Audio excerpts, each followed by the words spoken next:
everybody. Good morning. Happy Thursday. Welcome back to Reaper Pro-Tips with me, your host, Ann, and disembodied hands, Justin and John and Quindy, and anybody who wants to get their disembodied hands in on the act. We're here. How are you all today? Yes. Good morning. Good morning from down under. I see many of you are saying that your boxes have shipped, and that a boat full of boats is holding up everything. I could have foreseen this, that it would be the pirate ship. Good morning. So I decided, guys, that I needed just enough touch up and finish work on Genie that we would do her today. But I did prep 4 Bones models from the Greek Odyssey expansion of the Kickstarter, and I want you guys to vote on which one is going to replace Genie now that she's pretty much done. So I looked at it and I'm like, for one thing, I forgot to prep them till this morning. So I was like, oh no, they're still wet. But then I looked at Genie and I did want to finish the flower in her hair and all the rest of it. So let's go over to her. And yes, the bronze golem is going to be, or the iron golem, however you want to paint it. It could be the whatever golem. It's going to be all the magical colors golem, actually. So, all right. So here's the models that I kind of feel I feel like painting. So I was like, all right, I could do any of these and be happy. And they're all Greek Odyssey because that's the expansion that I ordered because I really like all the models. So model number 1 is Mr. Cyclops, who is pretty wicked, and we'd have to choose whether he's going to be throwing a sheep or have a giant club. I think the club is pretty cool because it's partially a Greek column at the end. That's pretty awesome. So we could choose Cyclops. So Cyclops is option number 1 for what Anne paints to replace Genie. Okay, so Cyclops. So let's write it down so that people who are just coming in know what we're doing. Next model.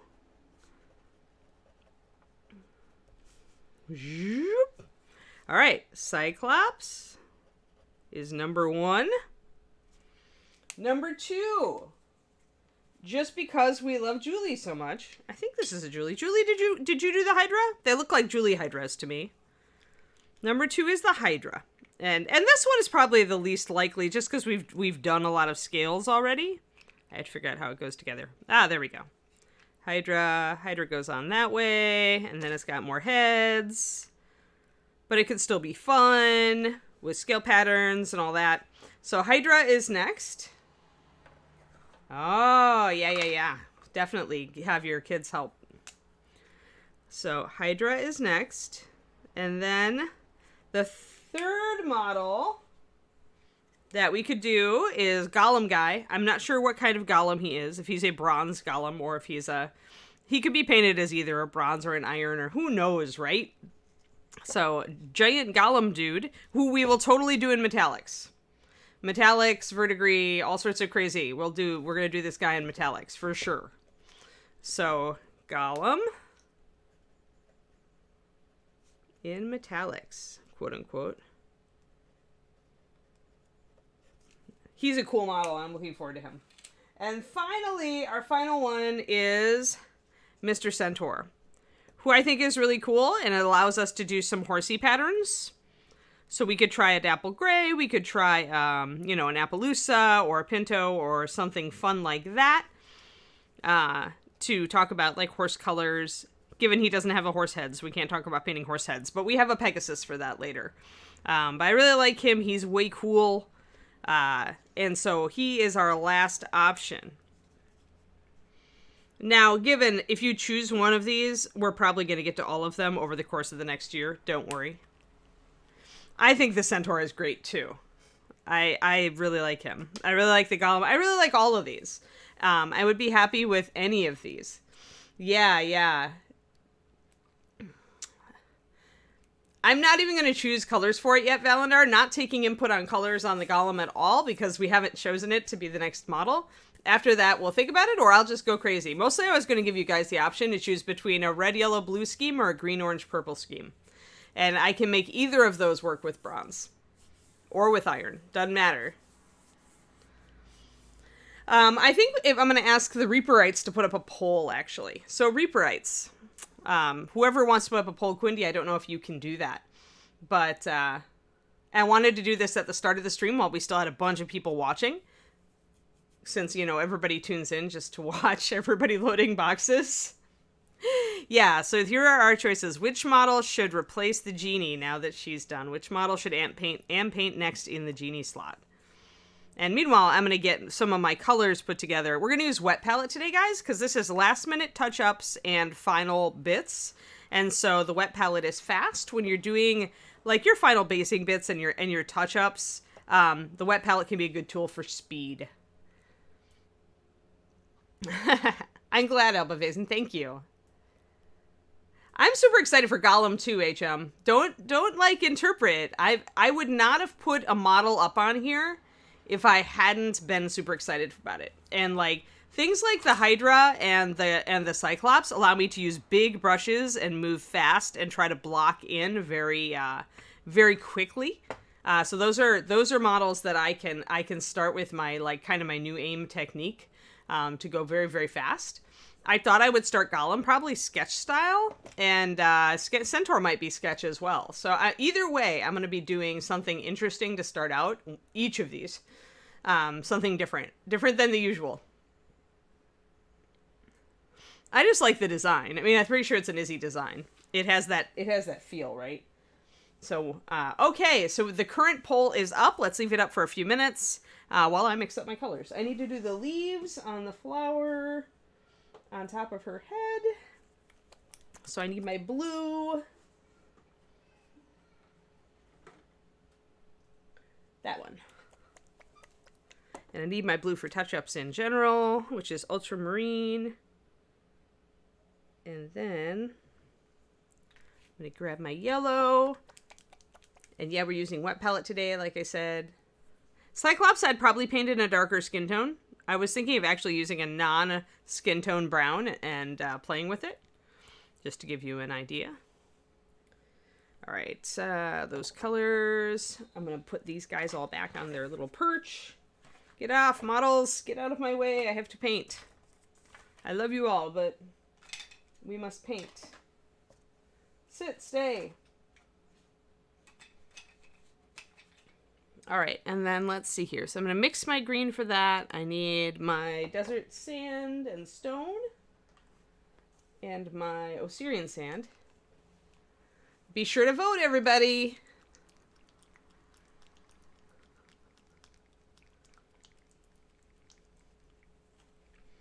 Is Gollum taking a lead? I haven't looked.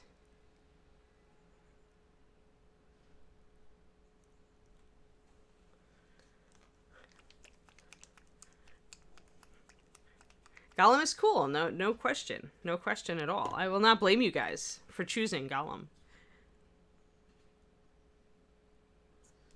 But yes, this is your chance to have input. We don't do input all the time. Because sometimes you just gotta, as a streamer, you just gotta go with what you want. But today's input day.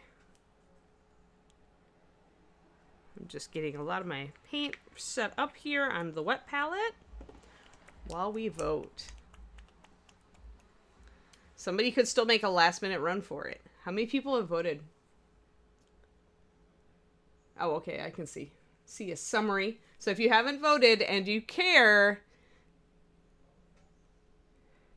well, yeah, for sure. For sure. Like I said, no matter what gets picked right now, I'm gonna end up painting all of them because, I mean, I ordered Greek Odyssey for a reason. I like almost all of the models.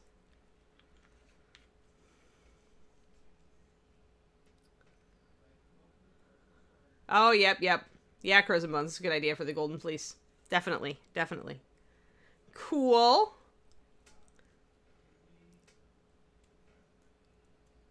Yeah, gotta vote on the real poll, Paul Johns. Gotta vote on the real. While I set up my paint to do Genie touch-ups.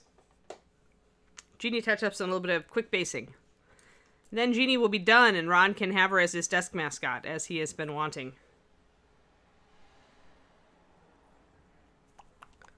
Just a little bit of red touch-up color. I get to...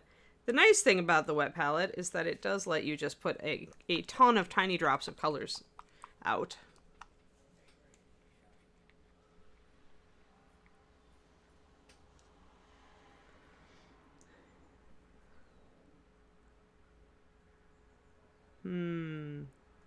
There we go. And a little bit of pink. Alrighty.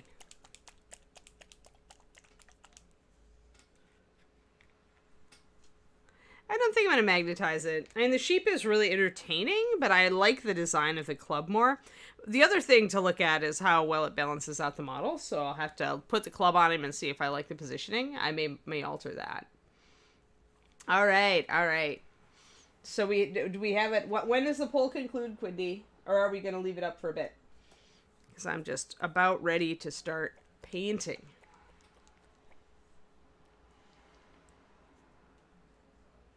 Few seconds. All right, good.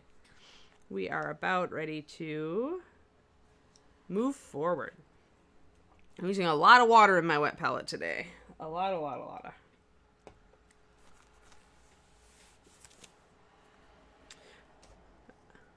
Alrighty. Gollum. All right, Gollum is next. Oh, the rest of you go back in the box. They're like, no, don't put us back in the box. No. Yeah, and Hippogriff and Pegasus didn't make it. I thought about putting one of them up, but I figured Centaur was horsey enough. All right, well then. With the winner! Super, guys. Thanks for voting. So I'm excited. And yeah, I was thinking I would give you guys a choice, because I was talking about color schemes, right? And how the two best ways to start to organize a color scheme are with the triads. So red, yellow, and blue. You can pick any two, or you can use all three, no problem. Or green, orange, purple. And again, you can pick any two, or you can choose all three. So I'm going to do some colored metallics on this in addition to regular metallics. So then the question is, do you want red, orange, blue, or green, orange, purple? That's the next one. Haha.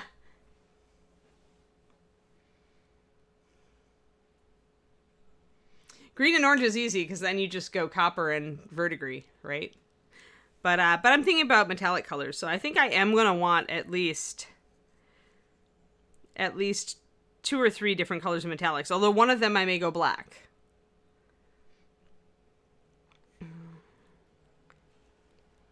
So we may do some clever, interesting metallic stuff with this guy, because we can. It's either red, yellow, blue, or green, orange, purple. Any other color we pick is an accent. Yeah, blue, green, purple, not an option, GB. Sorry. I'm trying to illustrate color choices with the triad system. Because we're teaching. We're teaching. So you can go blue, green, purple with a color scheme. It works because you have green and purple, and then essentially the blue becomes an accent. Yeah, I mean, we might do a 4th color in there, Muses, but it won't be the primary color. So I want to show you guys kind of how I progress with this stuff. Yeah, you should choose green, orange, purple then, Chibi, because you still get your green and your purple, and you might choose blue as an accent. Gollum won, Crowley. Gollum won. Da-da-da. That's why he's, like, sitting on everybody else. Everybody else has been loaded back into the box. They were very sad about it. Yeah, okay, secondaries then. Good deal, good deal. All right, I'm going to make him his new sticky note. New sticky note. Do we have an item number for the Gollum? Do you guys know? Reaper? Yeah, Salmari, there is a black metallic. It is adamantium. 9124 is the black metallic. There's also a very close to black metallic in Pathfinder. I can't remember. It's like the cold iron or whatever. So, Gollum, metallics. I'm just going to put down my notes so I don't forget. Not that I'm likely to. Green, orange, purple starting scheme. So we'll have to choose 2 or all 3 of those. I'm probably going to use purple as a shader instead of, and I'll go probably green and orange, but we'll see. I'm still thinking. AFK a minute, Quindy? Okay. Yeah, when we get an item number for Gollum, we'll put Greek Odyssey Gollum, just so people know for now. And once we get an item number, we'll fill it in. Justin can probably look one up for the first stream of him in 6 days. So, we will be starting Gollum on Friday next week. It'll be a Friday Gollum new figure Friday. That's what it'll be. New figure Friday.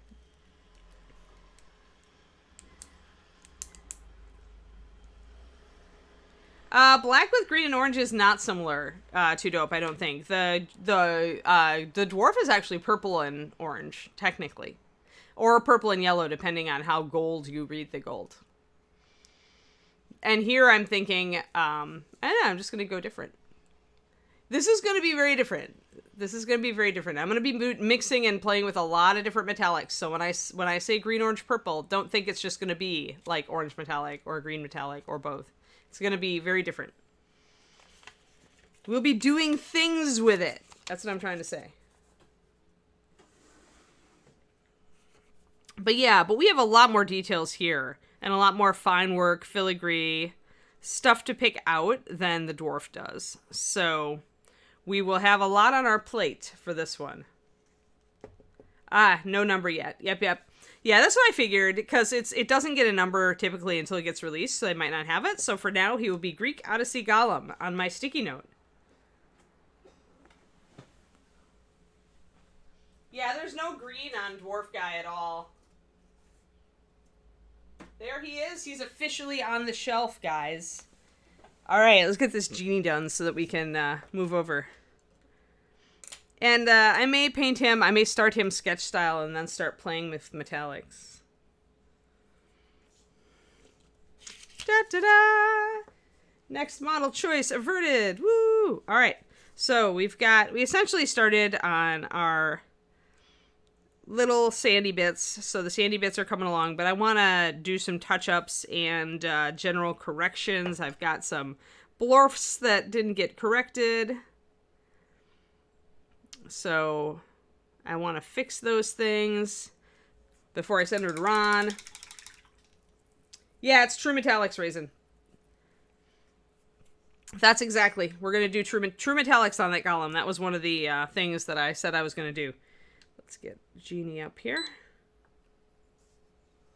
Blorf is totally my mistake word. It's not an error, it's a blorf. A little bit of blorfs there.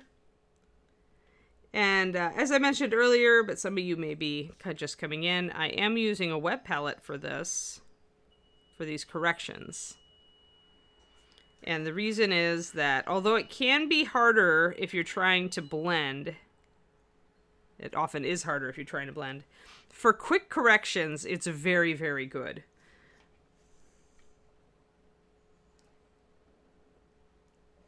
NMM I do on almost everything, Raisin. True Metallics I do with the same kind of lighting style I do with NMM. So if you're just looking for how to do like metals, the way that I do the shading and highlighting on the True Metallics on that Gollum is going to be the same kind of thing I would do on NMM. Because NMM works because you're creating, you're pushing and the highlights and the shadows to mimic reality. And you want to do that on metallics too. Even though you don't have as much control, you can still get a fair amount of control. Enough to make a difference. So if you're going to do touch-ups with the wet palette and you want a smooth blend, you almost always have to go for the wet blend to get that, just like I did there. And I want to bring up the other side too. This can be a little nerve-wracking, doing last-minute wet blends with the wet palette. You have to move really fast. You have to be really sure of your wet blending. But it is a way to do quick alterations and touch-ups when you're about done with the model and you don't want to blow a lot of time layering.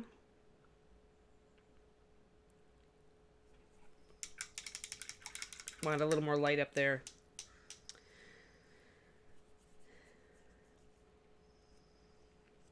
Is it touchy because it dries fast? Yeah.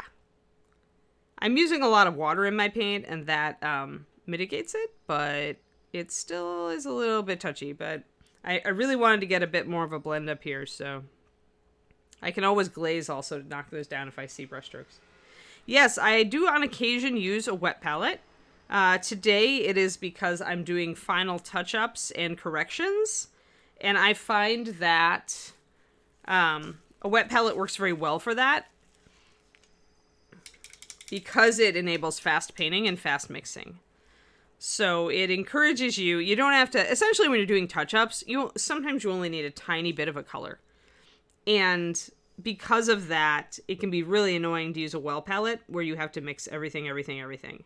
And you've got this huge well of color and you're not using more than a tiny bit of it. So that can be very annoying. And the wet palette helps you get around that in that you can spot mix just a very small amount of color and not waste as much paint. And not waste your time mixing up a large dose of color that you really are not going to use much of at all. I'm going to bring up a little bit of an edge highlight on that bracelet.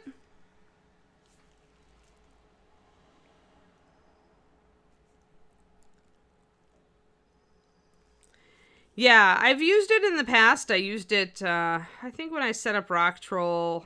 There's been little times I've used it, Shotakami.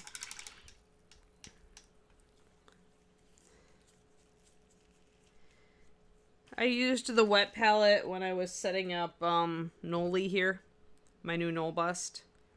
Like, Noli was entirely blocked in with the wet palette. It encourages you to paint fast and loose. And I've decided I want to play around with shifting the way I start miniatures to do more of that.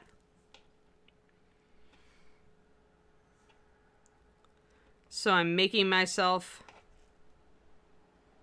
play around more with that.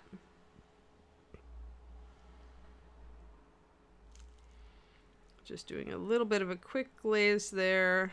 Blend up.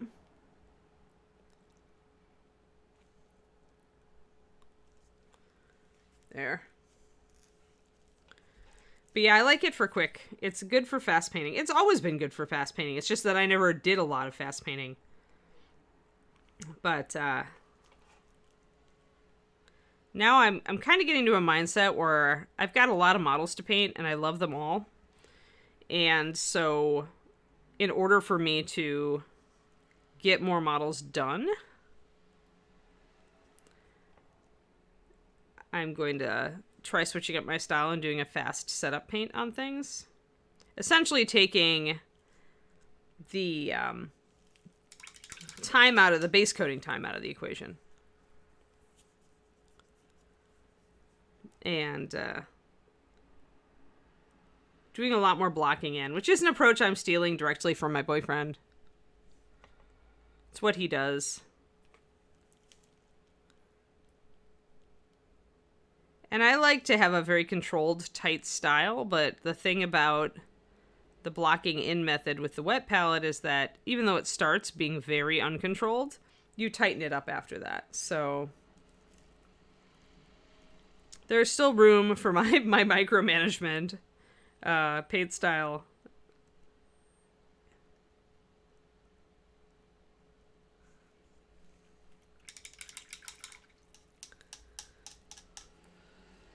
I see something else I forgot. I forgot the eyes.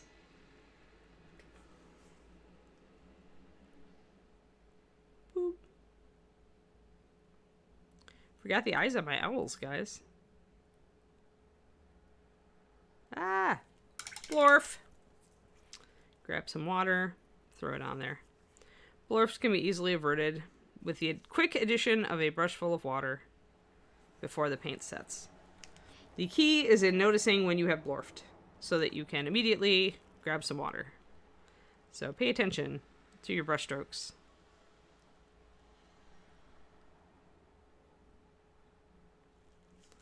I think I need some brown liner also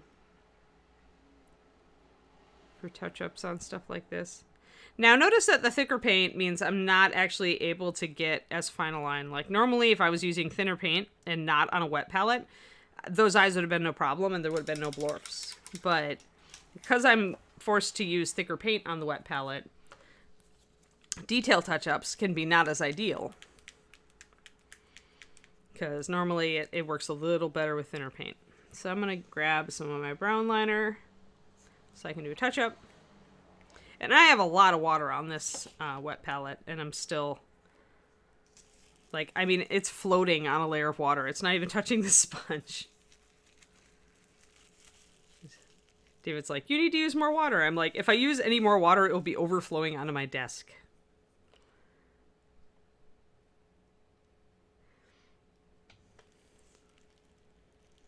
So there are a few tricks to get around the thicker paint thing. One of them is to like dip your brush into the water before you load it. One is when you rinse your brush, leave a bunch of water in it. In which case you don't have control, right? So that can get you in trouble when you're a new painter. That's why I typically tell new painters to try both palettes. The well is going to give you better control, and so you get a feel for your paint consistency. Then you can go to the wet palette with a lot more confidence because you're going to know kind of what paint consistency you need for various things on your model, various techniques. And you're going to be able to adjust on the fly a lot better having gotten that initial grasp of how thin your paint should be.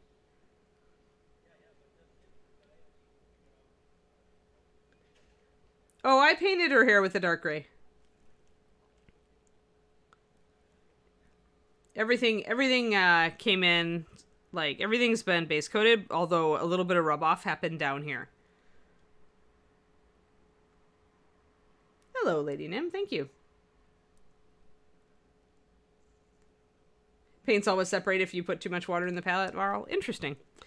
Mine, it varies, I guess. Mine are fine right now, looking at all of them. The only one that's separated a little bit is violet red, and that's because I accidentally didn't shake it quite enough. And it's only separated a little bit. Now, over time, yes, the paint will separate, especially if you leave it overnight and you have a crap ton of water in your palette. Because a lot of water is going to leach into the paint and thin it. And it's also going to have been sitting for hours. Keep in mind that the fact that MSP doesn't separate when you thin it only applies when you're painting in a normal window. Like any paint, if you thin it a lot and you leave it sit out for a half a day, it's going to separate. I don't care who you are.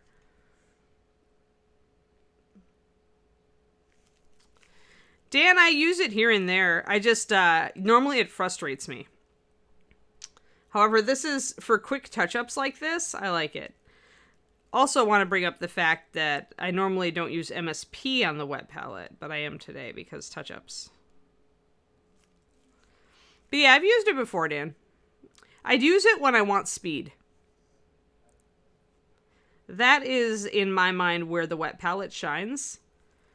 But when I want precision and I want control, which I, mostly do in the after the beginning stages of a model, well palette wins hands down, in my opinion.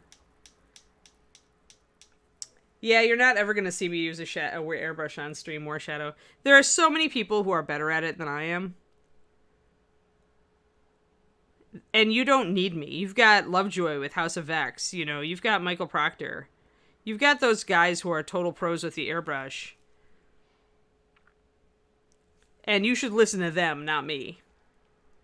Even if I did take up the airbrush, my well of experience with it would not be nearly the experience they have.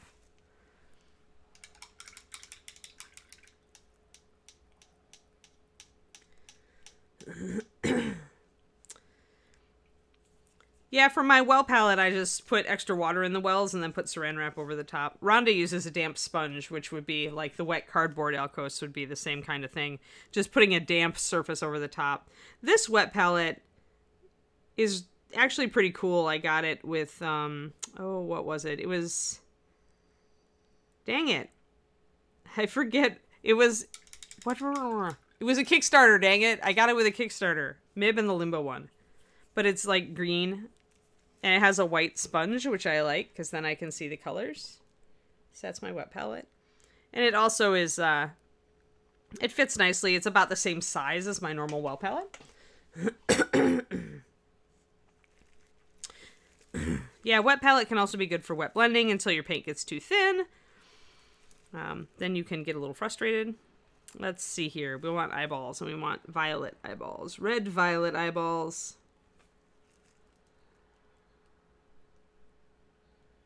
And then a bit of pink.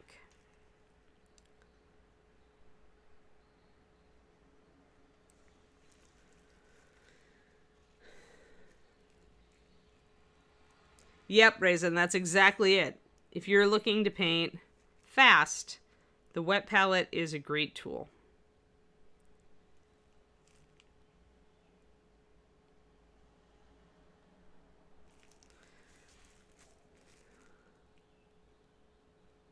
And eventually, I mean, over a long time of using the wet palette, you would totally get a good grasp for paint consistency and what you want. But the thing it's always going to fight you on is smooth blending. When you want to do smooth blending, you're going to find that wet blending is what you have to turn to. And wet blending is seldom perfectly smooth, although there are people who can nail it. But the smooth blending is not the forte of the wet palette. Because especially if you're using lighter colors, your paint needs to be very controlled as far as consistency. And the wet palette always is trying to change your paint consistency through osmosis. So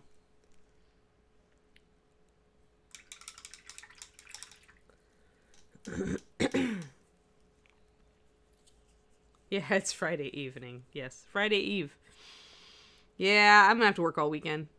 4th of July set me back. I have a lot to do.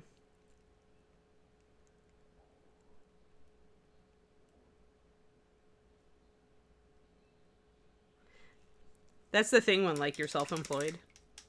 Like, there are no real vacations that aren't working vacations, and if you take a real vacation, like I did over the 4th weekend, then you are running to catch up again. I keep messing up this eye. I'm gonna do it again.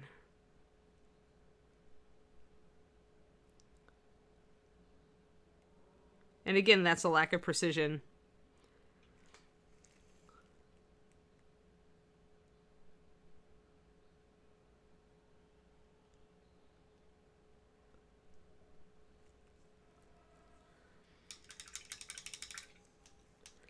Nope, Shotakami, not really. I mean, a lot of people say that there's a big difference in climate and how your paint behaves, but in Texas, you're always painting, during the summer, you're always painting in AC, and air conditioning just sucks all the moisture out of the air. And then, you know, out here, with it being so arid, I really, honestly, have not noticed a difference at all. And I've painted in super arid climates before, like Santa Fe, high desert, where it really is, like, not moist at all. And what I find is that I just need to put a little bit of extra water in my paints. Maybe I need to add a little bit of water more frequently as I paint.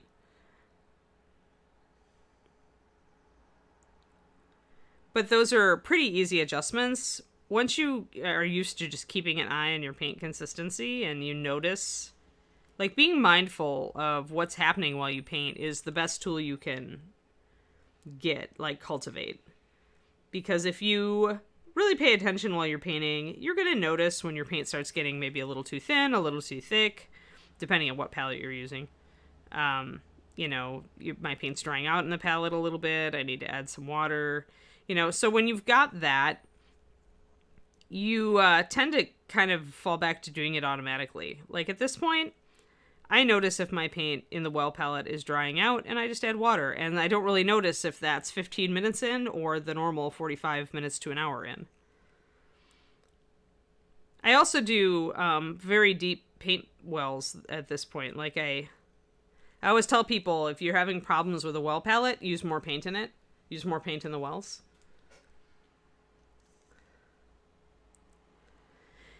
Yeah, self-employment is stressy. Actually, I miss the Kickstarter orders, Dan. I used to really like doing the picking. I was actually one of the people running around with the little cart, picking people's orders. I loved doing that. That was my favorite part. I did shipping the last year before this one, and that was fun too.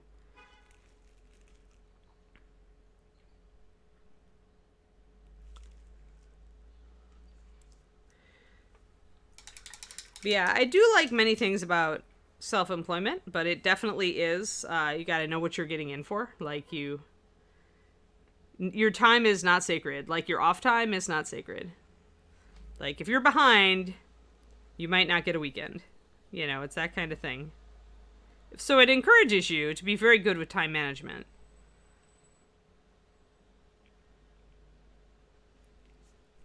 Because then you can, you know, have your cake and eat it too.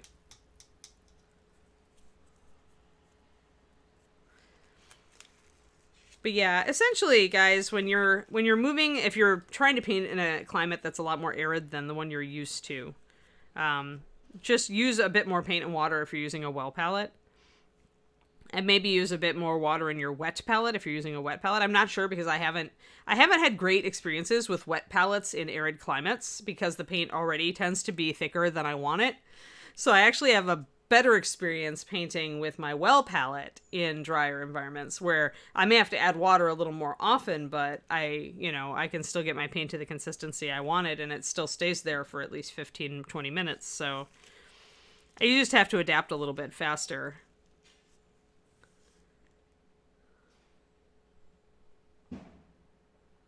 All right, I'm going to mix myself a green to go with these leaves I keep forgetting up top in her hair. I'll see if I can mix it with... That's a really pale green. I wanted to use the colors that I was using. I'll probably have to switch over. I also used Lantern with her gold, so I'm going to switch. I grabbed NMM Gold Highlight, but trying to mix a yellow with NMM Gold Highlight is giving me a very pale green. So I'm going to switch over and grab some Lantern and mix that with my Ultramarine Blue, plus some white to make a nice green. Yeah, you're never away from work. Exactly, Julie. Like, you have to force yourself to not think about work. Which is fine. I mean, I did try this once before in my life, and I failed utterly at it. So I did have a very good idea of what it was going to take for me to succeed this time. And I wanted to try it anyway, so... Alright, that's going to be better. I'm mixing a green instead of using a green because in my experience, it's easier to create a color that goes with the other colors on your model when you're mixing it from those other colors. So we'll see what I can do with this.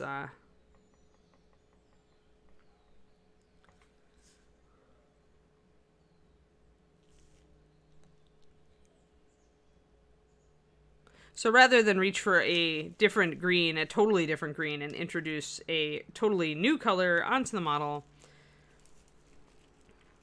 I am doing it this way. Now, the other thing that I did use was a little bit of Dungeon Slime in the swirls.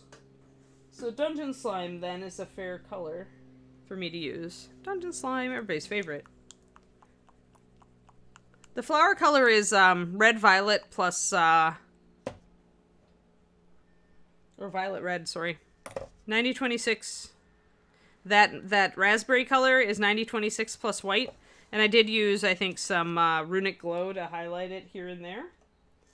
But for the most part, I brought it up with white. I'm gonna grab my a little bit of Dungeon Slime here so I can highlight these leaves a little bit better. 1 second. 1 second.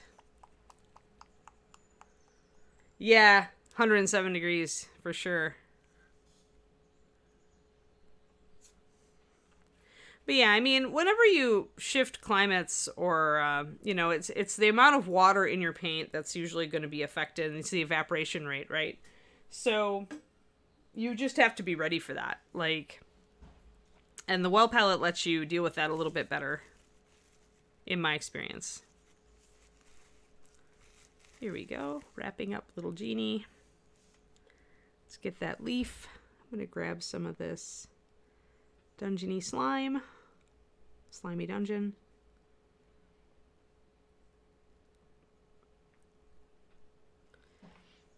I can't build a really bright green with this because I'm using a purpley blue with an orangey yellow.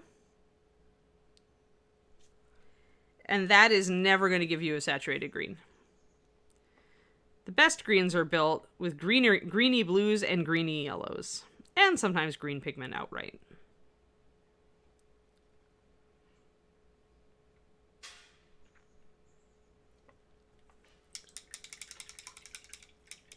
But I just want a little bit of green. I don't want to distract things.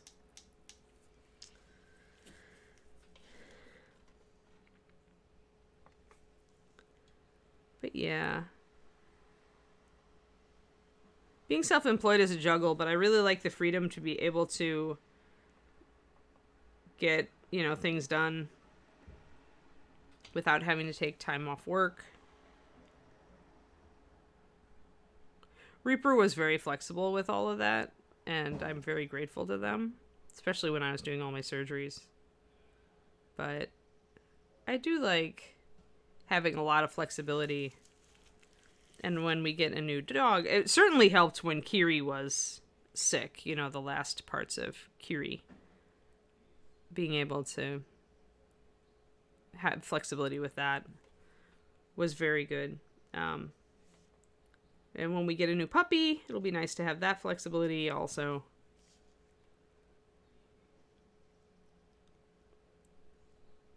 Where I'm not working from a job where I have to worry about the puppy. And the puppy's schedule.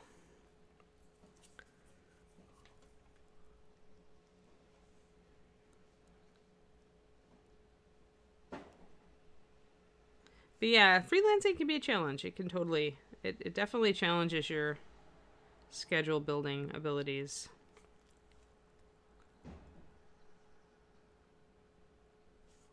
Alright, so just a little bit of darker color, and I've got a green that's harmonizing pretty well and not distracting.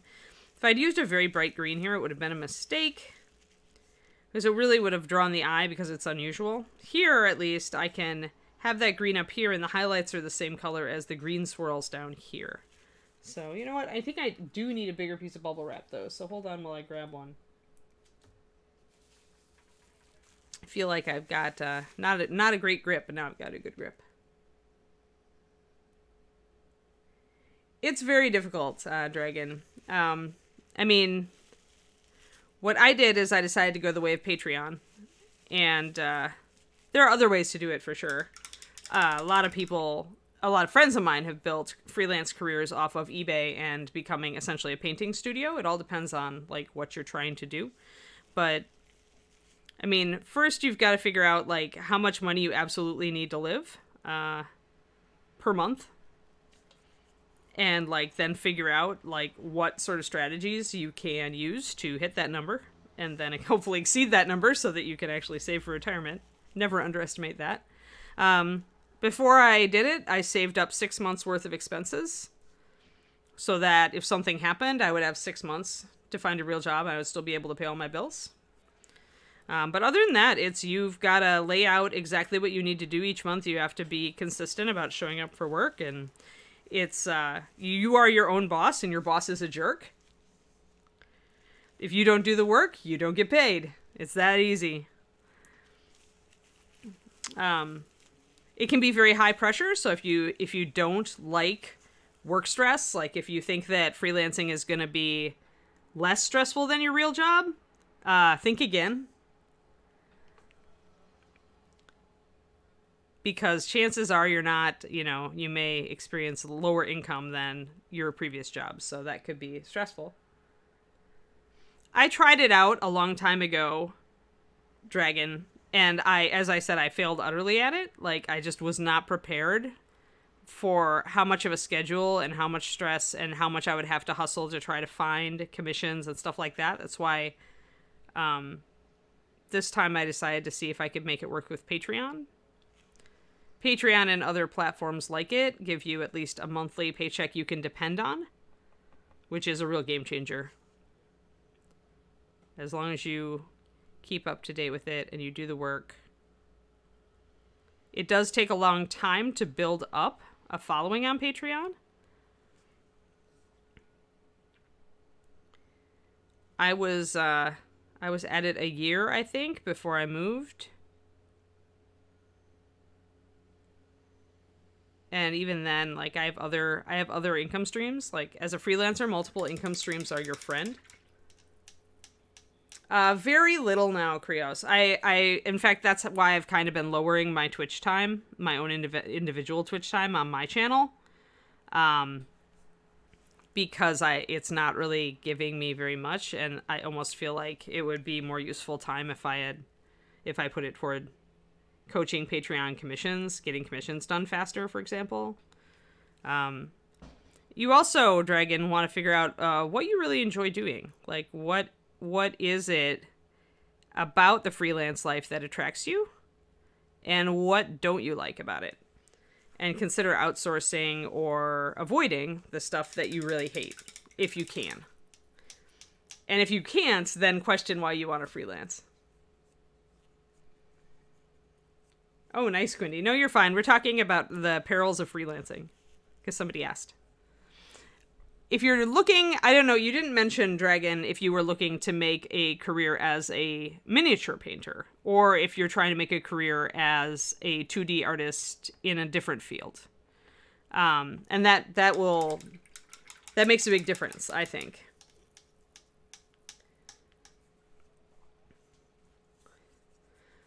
So, like, if you want to do miniature painting, you actually, I think, have a better chance of making a living at it than traditional art.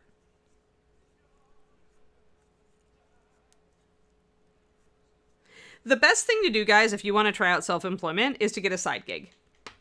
Remember, getting a side gig is going to make you do all the annoying stuff. And it's going to let you experience, how much time it takes out of your schedule, how much work it is, how much you lose in taxes, which is a real thing. Self-employment tax is 15% off the top of everything else you make. So, like, you're still paying federal taxes, and you're still paying state taxes, plus you're paying self-employment taxes, because that's your Medicare and your Social Security. Yes. Game designer, Then start small. Yeah, Basement's got it. I mean, that's the simplest way to summarize it. That's what everybody tells you to do. Do it as a side gig and build it. And that's going to be a lot of hard work. I mean, I'm not going to sugarcoat it. Doing a second job in addition to your main job can be really hard. Or at least it will take work. It will honestly take work, and you'll stress about it a little bit. But, doing your side gig, if it's what you really want to do, is, like, invaluable experience that will, one, teach you if you really want to do it as a side gig or as a main job. It's going to, and like I said, it's going to give you a taste of kind of the things you've got to keep track of, like the taxes and all the rest of the stuff. And again, what Basement says about making enough money on your side gig to quit your main job, that's why you go and figure out exactly how much money you need to live per month. Plus a little extra. Because you always want to have that emergency fund and be able to rebuild it. And then just start. I mean, if you want to be a game designer, design games. Go out and start. Get something, put aside a portion of each day or a portion of each week to work on your side gig. And make that time, like, inviolate. Like, don't let anything interfere with it. Because if you find that you let things interfere with it, that's kind of a warning sign to you that if you quit your real job and try to just do that, maybe you're not prioritizing it as much as you need to. Quindy, I get it. I hate wasps too. Yeah, and like I said, doing it when you don't need to worry about how much money you're pulling in with it is, I mean, because you might have enough money to start now, but how long would that money last? Like, get your setup costs and your setup done while you still have a stable job. Establish yourself while you still have a stable job. It will make it so much less stressful for you.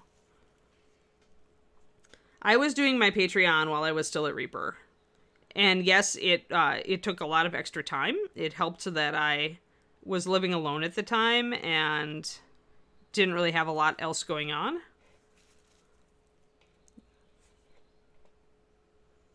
So I was able to prioritize and make time for it. But it took a while of me growing it. Like, there was a point where I was only making a few $100 a month, and I'm like, well, this maybe not work, right? But you just have to keep working at it.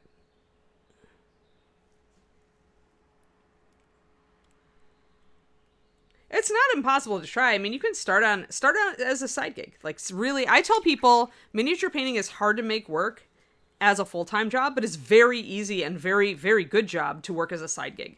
Game design, I suspect, is the same. What you're looking to get is experience as a designer, right? So that if you've got that experience, then even if you end up not working for yourself, you might end up working with a bunch of other guys and putting together a game company, right? But you've got to have that experience to do that. So starting designing as a side gig will allow you to see, like, and learn from mistakes and successes, and to get an idea of how hard it is. The other thing that can't hurt you as a freelancer is networking, making good relationships in the industry that you want to go into. Yeah, side hustle is real and alive, and if nothing else, then it gives you vacation money, right? But you can also, as you start your side gig, start saving the money you make as a side gig and put that toward your nest egg for quitting your job if you're really serious about going freelance. Make sure you got a huge, big chunk of money so that you don't have to freak out when you no longer have a real job. Yeah, Basement Forge has a point. If you are already working in like the tech industry or as a designer, you don't cross over and use your employer's stuff, because you got to use your own stuff. Listen to Basement, he's wise. Like Basement Cat. Max, thank you for the resub. 14-month streak and an 18-month. You're a sub and a half anniversary.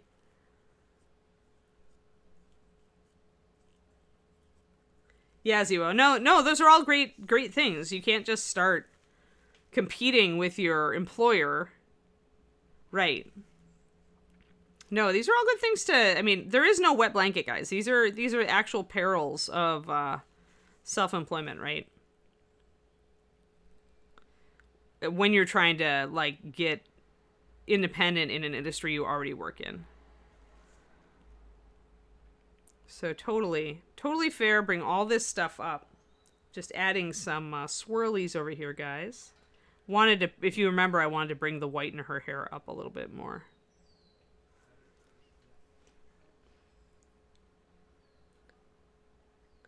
Okay, so you work in IT as a security analyst. Okay, but you're interested in game design. All right, that's cool. Yeah, I just start doing it. Like, kind of look up, read a lot about what it takes to start as an indie game designer. And, make sure that you notice all the hidden costs, like, the costs of putting your stuff up on an app store or whatever. And note all the chunks of your income that will get ripped away by, that sort of thing, Like, there's always, like, taxes and fees and, you lose a chunk of money when you use a service to list your app or whatever, Go in eyes open on how much you really could stand to make or lose. We're going to go back here and bring in our white a little bit more here on the back of the hair, guys. Remember, we had some very loose swirling action going on here.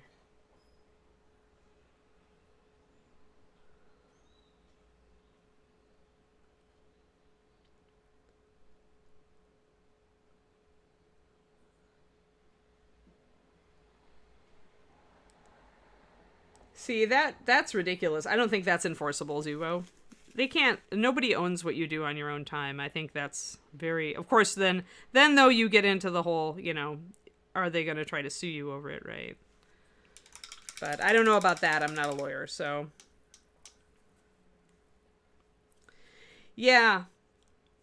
Right, exactly, Varl. Well, and, Kickstarter and stuff like it, I mean, people tout that as, Kickstarter pretty much lets you know if you've got a sufficient audience, but then you've already invested a lot by that point, I think.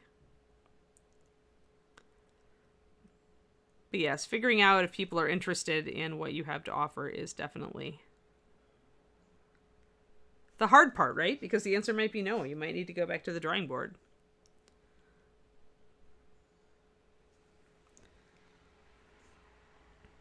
And sometimes it's not that people aren't interested.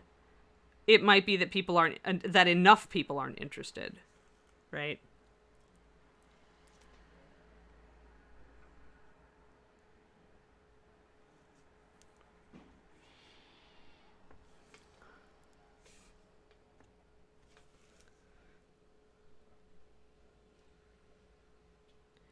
But yeah, really the answer is if you eventually want to be your own boss, start doing the work as a side gig before you quit your real job.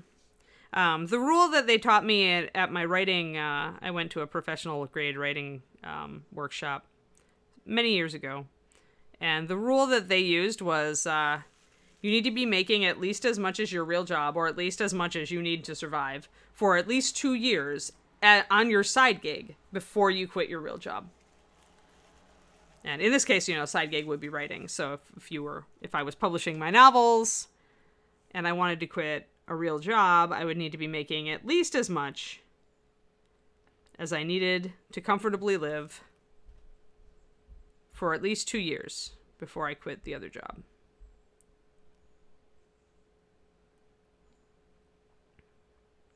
And that's why it's valuable to figure out exactly how much you really need to live. Let's see here. Doing these swirlies is a lot harder with wet palette. Oh, nice foreshadow. Ah. Yeah, I mean, if COVID killed your job and this is an opportunity for you, that's a different thing, right? Although then it can also put kind of a ticking time clock on, right? Where it's like, well, I need to have something that's going to pay me by X date, right? Yeah, I'm wet palette painting today, basement. It was fine for touch-ups on the front, but now that I'm doing the hair, it's kind of annoying because you can't control your paint consistency as well.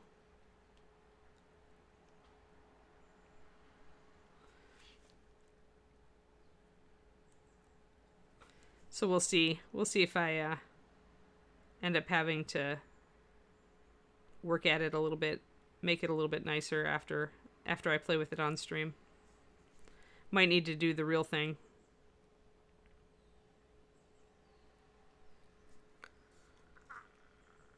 I'm just going to block that in white, I think, at the end. Nice. Yeah, at 46 for sure.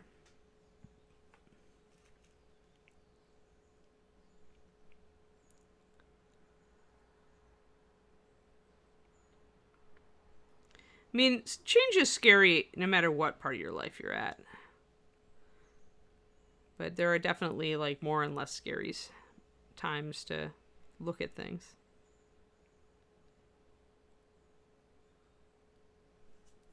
It's got a little swirly going on there. Yeah, porcelain palette. Well, get the one that I like if you want to get a palette for mini painting. The one with the 28 wells that are smaller. Generally better for mini painting, in my opinion. So it's from Cheap Joe's Art Supply.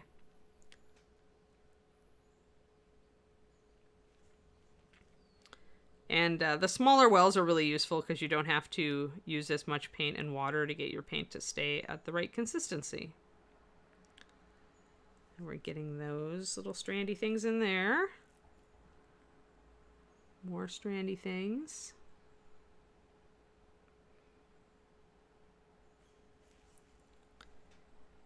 I'm going to bring out some of this a little bit more. Yep. Yeah, Reaper was a garage, was a startup in a garage at one time. And it took, it's taken Reaper, it took Reaper a long time to become what it is. And good management, like Ed and Dave, being accountants, taking the time, even if you're not an accountant, taking the time to understand your taxes and options available to you is never a waste of time. And if you're doing something that you expect to transition into a much larger business eventually with employees, then you've got to.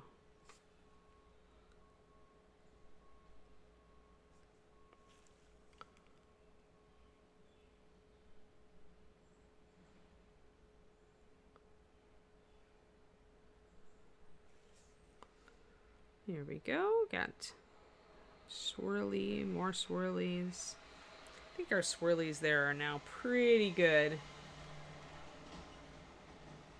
Had it in your cart for a while, I see. Cool.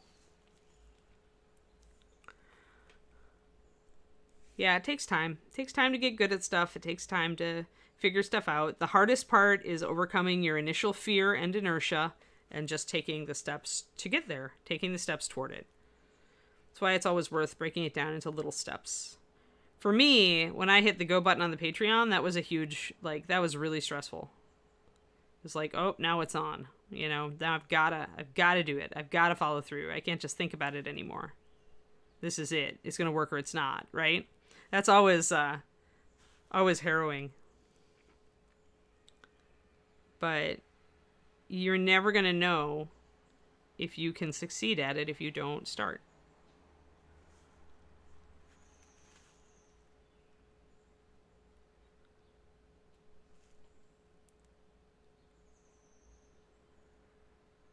And kind of a good way to think about it, if it does freeze you, if the whole fear of the unknown does keep freezing you and you just never start, is to kind of tell yourself, I'm just going to try it. I'm just going to try and see if I can do it. If I don't, no big deal. But I'm just going to try. Treat it like you're trying to get away with something. I'm going to see if my boss notices me surfing the web today.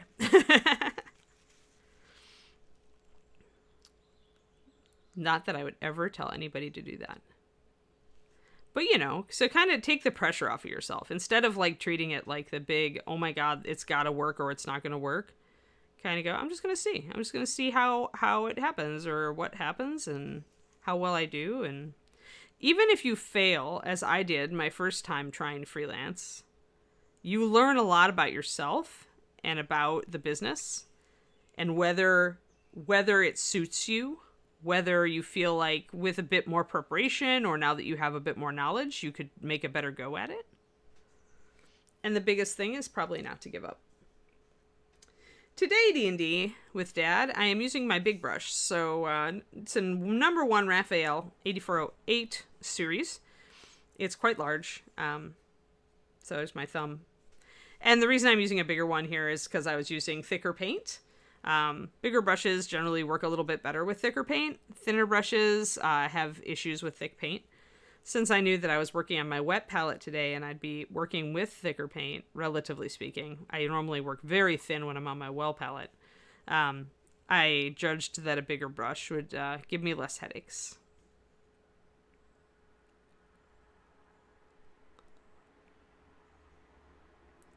But this is my biggest brush that I use, although I did just order a couple of even bigger brushes just to play with them.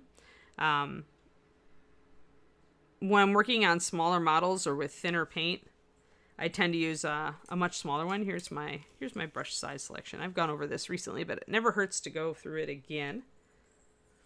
So these are my sizes that I use. So from biggest to littlest. So that's a brand new fresh Raphael size 1 8408. This is a Da Vinci Maestro series 10 size 1. So these are both size 1s, but because they're from different companies and different series, they're different sizes. And then this is a triple zero. And that's also a Da Vinci Maestro series 10. And all of these are Kolinsky sables, which means they're the highest grade of red sable. And they're watercolor brushes, so they work very well with miniature painting. Because we work with a lot of thinned paint when we paint miniatures, and so these brushes tend to give us the best performance.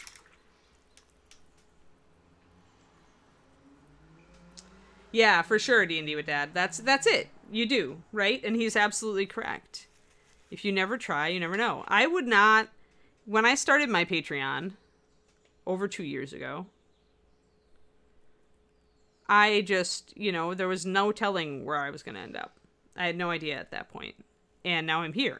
And this is a big improvement for me.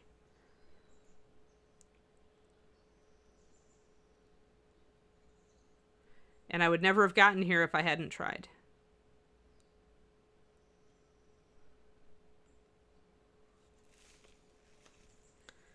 There we go. So we got all our swirlies now going on. I like this. Lots of movement.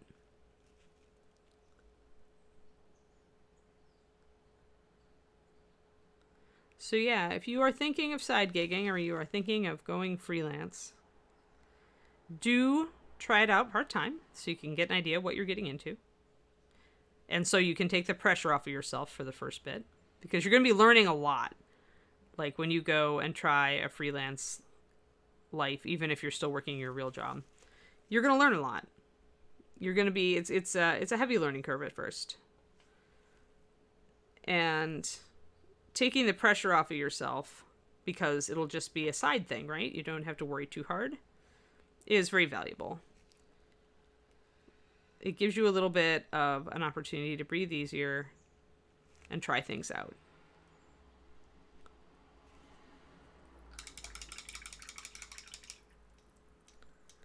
Everybody does that, Dragon. Everybody gets discouraged when you're not automatically good at it, and like it's so, nobody's good at something like straight out the gate. Like, okay, maybe one person is, but we don't like them very much. To quote Anne Lamott, or paraphrase Anne Lamott, maybe there is that person who's really good at things right out the gate, but we don't like them. So let's just put them out of our minds. You have to accept that you're not going to be great at it at first. That's why trying it out is so good, right? And the experience that you get. It's never a fail. It's always learning. It's always learning. Like, I failed. I use the word fail here, but I mean, I failed very badly at freelancing my first time out, but I learned what I needed to do to make it work. And when eventually I got another opportunity to do it, to try it, I'm making a much better go of it this time. So it's all just figuring it out.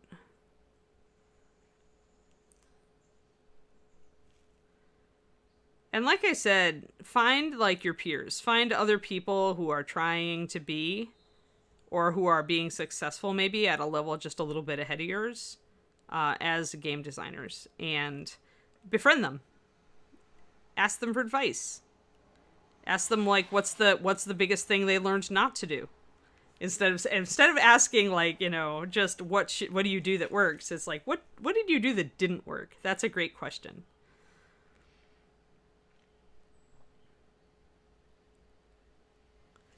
Yeah, I'm liking my streaky swirls. Look at these. These are so cool.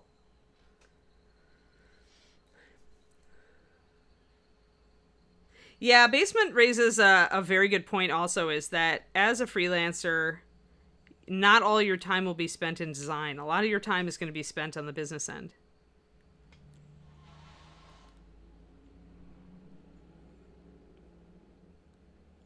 Promotion, dealing with your taxes, figuring out your budget, communicating with your community if you've got a community, answering emails, you know, all the little minutia is still there.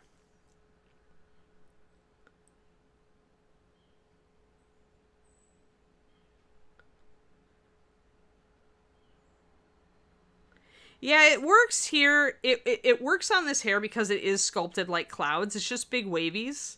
You could do it on other hair, with depending on how much texture is in the hair.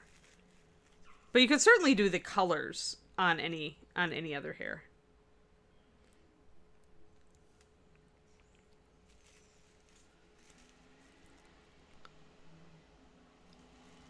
Just want to touch up this little bit down here, rubbed off.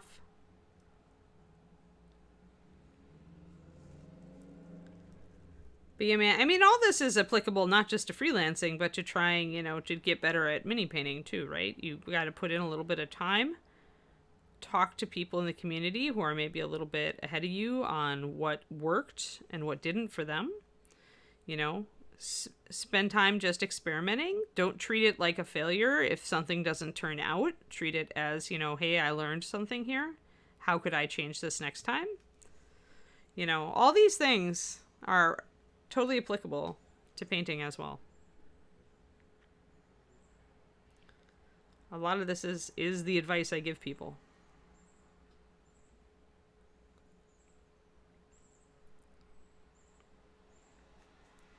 Just want a little bit more light there.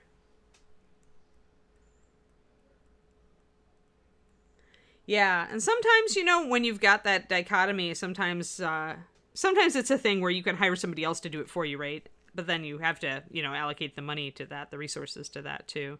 But yeah, everybody's bad at promoting themselves. I don't think you're alone, Dan. That is often cited as the part that people hate the most when I talk to people or read about people's experiences, is the self-promotion aspect is very difficult. Speaking of which, let's set a good example and say, hey guys, I have a Patreon. Hi, I'm Anna. I have a Patreon. It's patreon.com/paintingbig. And I just put up a video in my $2 tier about object source lighting, other source lighting, OSL, that thing. So, you know, I have things. I have stuff. I have lots of videos about painting that are a little more focused than all the stuff we get into talking about on stream. I have some free stuff up, so you can go check it out. I especially always recommend to people the class that I did for ReaperCon, last ReaperCon, that's called Thinning MSP Paints. And I have a free handout for that class on my Patreon. So you could watch the free video from last ReaperCon, and then you can go pick up the free handout. Hey, Rings, thanks! 19 months, awesome. You are approaching your double sub-anniversary.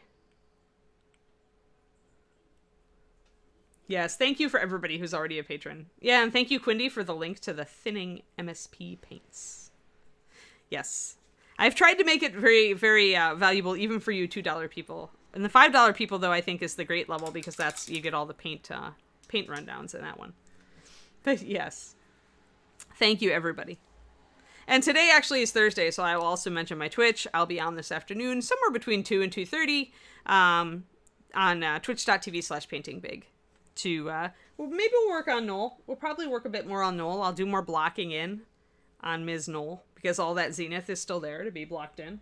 I think I know what her hair color is going to be like now, so, but we haven't figured out a lot of the rest. Thank you, thank you, thank you. Yes, A+ for the segue. Thanks, Bofrin.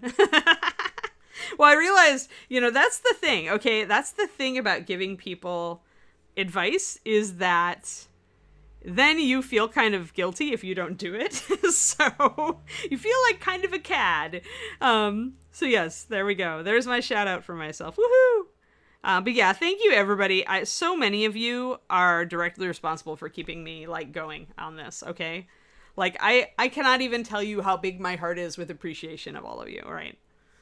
Because if I can't be a freelancer, then I can't do Reaper streams or any of this stuff anymore either. So it's like, it's so important to me, and you guys are so, like, carrying me on this one. I just love it. Thank you. It has not been discussed with me, Trouble. I'm not sure how we're doing the online thing. I think it would be a lot... it would make more sense to do some classes specifically geared toward online.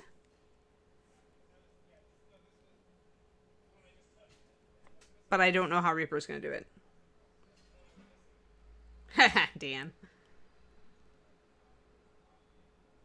Cool. Thanks, D&D with Dad. Thank you so much. I really do appreciate it. I really, really do. It's hard. It's hard, but you guys make it worth it. Like... Whenever somebody tells me that they got something out of a lesson or a video or a PDF I put up, like, that means the world to me. Like, that's why I do this. So I get sad if it feels like I'm shouting into the void, because I really want to help you guys be better painters. Be as good a painter as you wish to be. Or at the very least, be inspiring to you on your journey. That's what I want. And we can't always get what we want, but you guys make me happy a lot, so thanks. Okay, specific online classes. Signups for instructors are open. Awesome, Carrie Michael. Thank you. It is Anne, Bug King. Yes, we are pretty much done now with Ms. Genie. I'm just checking to make sure I haven't forgotten yet more stuff. I mean, I'll finish the floor at some point, but... The floor is not like the super urgent thing. Playing with my wet palette today. I'll just put up another highlight up there.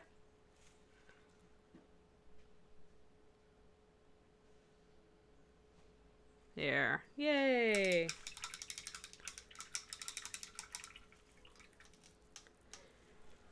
Well, I've got a 6-day rotation on Bug King, so like I'm always looking at a model after 6 days. Because we do a different model every day on us, and everybody's on a 6-day rotation. So every 6th day, I get to see this model again. But yeah, I knew that we had some. We now have her replacement picked, though. So now that she is finished,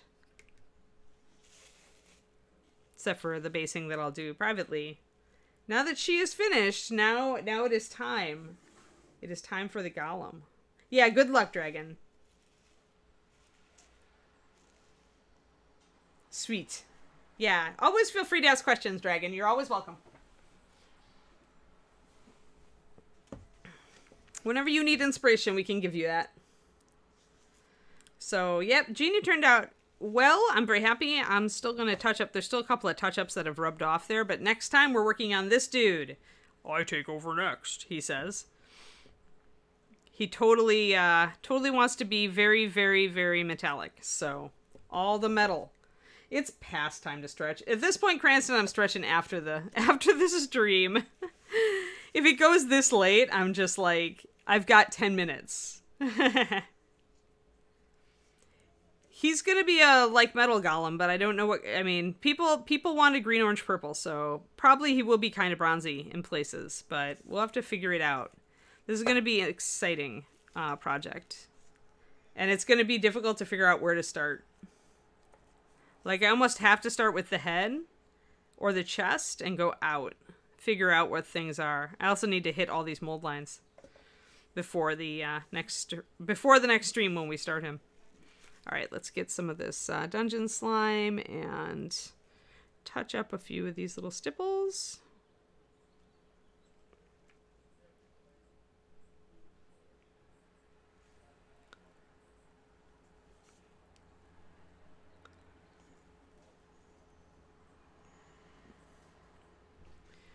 Oh, we already chose the color, Alcos. I had people kind of chime in. I gave them either a red, yellow, blue, or a green, orange, purple option.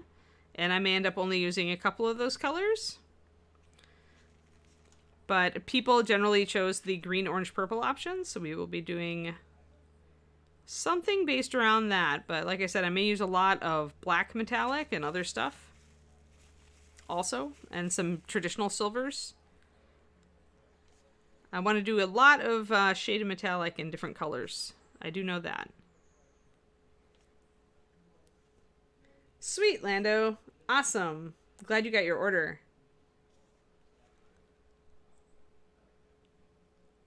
I also got my order. That's why I have my my Greek Odyssey. So, yes, we will be painting stuff from the Kickstarter. I will slowly be putting some of that into rotation as we finish models. There we go. We got our little rainbow of stuff there. Just turning it around. Always do kind of the last pass to see if you've gotten any rub off or anything. Since I've been mostly using my bubble wrap, I don't have much. The hair looks good. All the little shinies look good. Doing a little extra stippling there. Yeah, have a great day, Shadow Raven. Have a good lunch.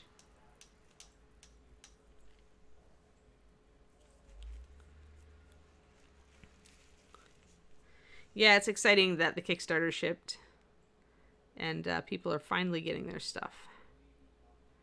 I enjoyed getting my stuff for sure. So that'll probably be this month's $5 PDF, guys, on the Patreon. Is going to be some of the new paints. Can't wait. Although I did realize this is a very purple heavy paint expansion, but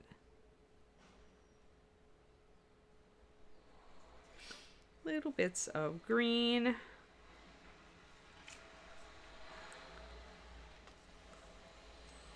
Oh, curry. Oh, wow. Yeah. Me too. Thanks, Crows and Bones. Pretty much. Oh, good, Iffy. I'm glad. Pretty much all anybody has to do is mention curry, and I get hungry for it. So it's even worse now that I can make a good curry. It's like now I'm like I could just throw one together. There.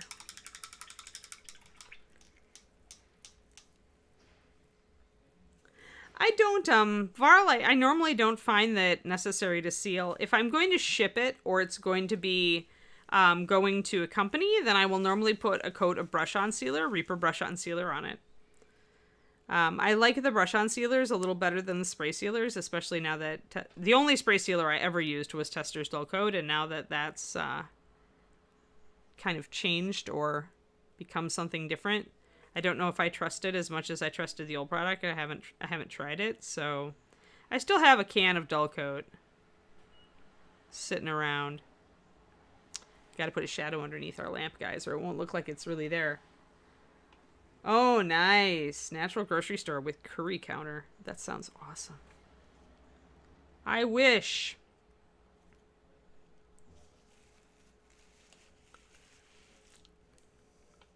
I do like making my own, though. Thinking about trying to make pad thai tonight. Depends on how much energy I have. Got a good recipe for pad thai that I want to try.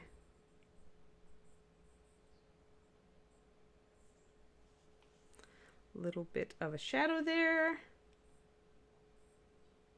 Shake it really well, Crows, the first time you use it. Dull Coat, shake it really, really well. Always kind of spray it out, test it on a little piece of something. Or a mini you don't like.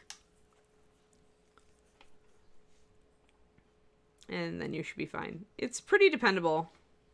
But definitely always shake it up really well.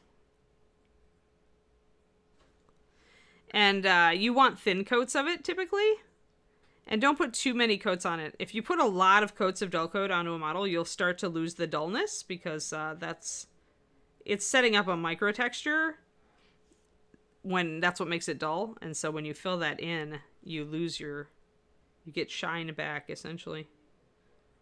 So the key is in thin coats.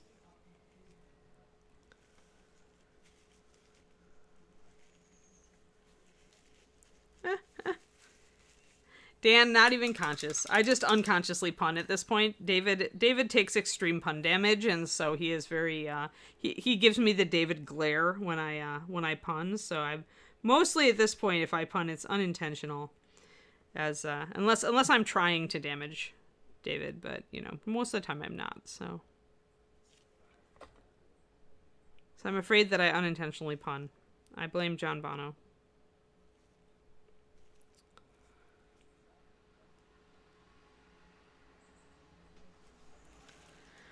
Alrighty, guys, I think we're set. I think that's it. And it's about right, too. I've got like 4 minutes left. I guess I could do a little bit on our base since we have only 4 minutes. Because I don't want to do rub-off D&D with Dad. So essentially, your fingers can be acidic. They have a bunch of oils and stuff on them. And some people are more acidic than other people. But it means that you're pressing, you're putting a fair amount of pressure against the mini when you hold it with your hands. The bubble wrap makes me hold it with a cushion.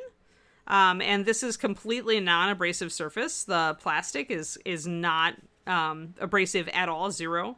So it's not going to rub off the surface of the model. So whenever I am painting a larger model and I'm getting close to done with it, I will hold it with bubble wrap to avoid rubbing off paint I put on. This especially works with big heavy stuff like big dragons. But it's because, I mean, my fingers aren't terribly oily or acidic, but I know friends who are, so it's a good habit. I started doing this, though, with big metal dragons because they were so heavy that just holding them and putting pressure on them that way would rub off the paint. And, you know, when you're painting a huge dragon wing, you just don't want to have to constantly keep touching it up. So I started using bubble wrap for that because it was a way I could softly hold a model with cushion and with non-abrasive surface. So some people use gloves instead, but I find that the air cushion is really nice and comfortable to hold. So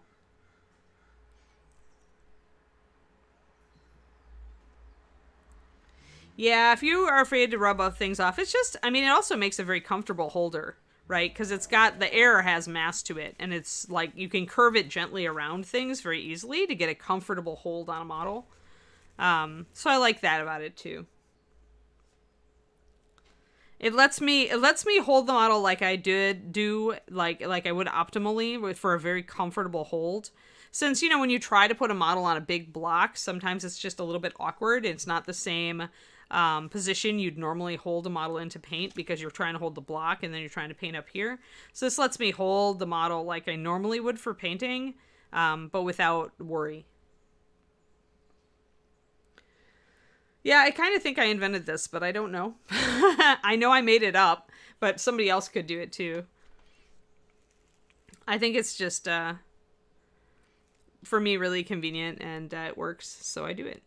I have a bunch of soft bubble wrap that I save. Oh, there's a touch-up I need to make right there. And I think I see a little bit of touch-up I need to make on her hands, so I'm going to grab a little bit of my blue and my pink and some white and touch that up.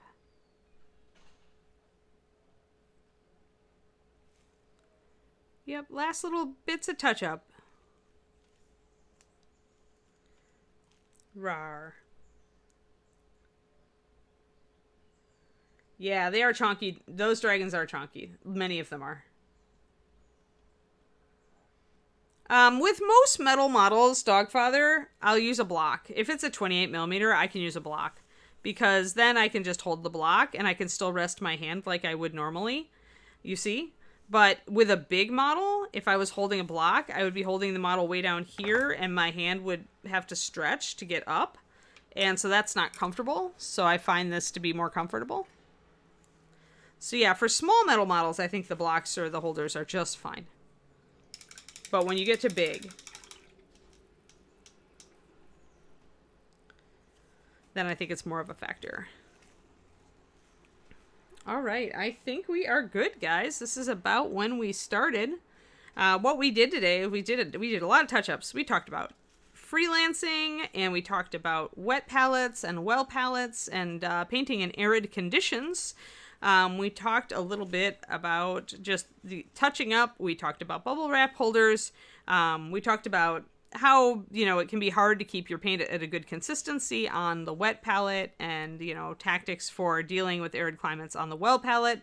And we finished a genie. This is what we did. We did a lot. And there we go. There is Ms. Genie. So I hope you guys have had fun on this one.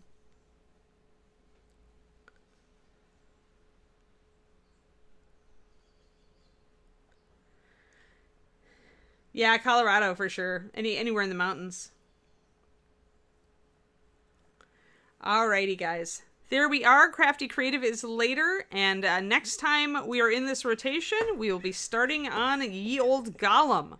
So next Friday, and our next we're on Crimson Herald tomorrow. So we're continuing our work on Crimson Herald. Thanks so much, everybody. Thank you all for supporting me and supporting Reaper. And, well, we'll see you tomorrow morning. And maybe I'll see you this afternoon on my own stream. Have a good one, everybody. Bye-bye.